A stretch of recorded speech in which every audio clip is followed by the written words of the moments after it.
An Iraq War veteran living in Bethany says the U.S. flag in front of his home has been stolen 6 times in the last 2.5 years.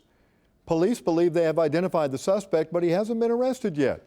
News 9's Chris Gilmore talked to the veteran and joined us live with a story tonight. Chris? Yeah, and the most recent theft, Peter Green says he caught all on surveillance video. A man walking up to this tree stump with an American flag and ripping it down. Now he's looking for a court date and an arrest. Iraq War veteran Peter Green keeps Old Glory flying proudly in his front yard, as do many of his neighbors. It's a symbol of the guys I knew over there. Peter's flags, though, have a tendency of waving goodbye.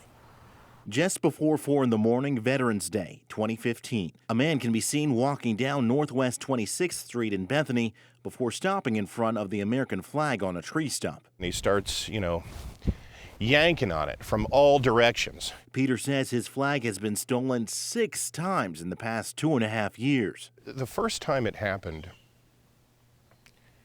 I literally couldn't believe it because there wasn't any gain in it.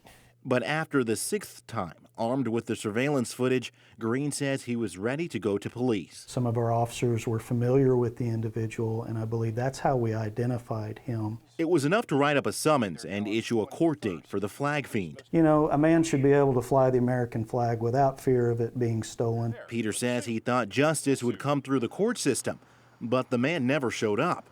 According to police, he was never served papers. We have been attempting to serve the defendant with a complaint. However, we haven't had much luck in finding him. While Peter says he's upset, he says he's not going to stop flying his broad stripes and bright stars. And he says he won't give up on justice. Seeing him sit in jail for a day or two wouldn't break my heart. The city says they are still looking for the culprit, but in the meantime, they have set another court date for next month. Live in Bethany, Chris Gilmore, News 9. All right, Chris.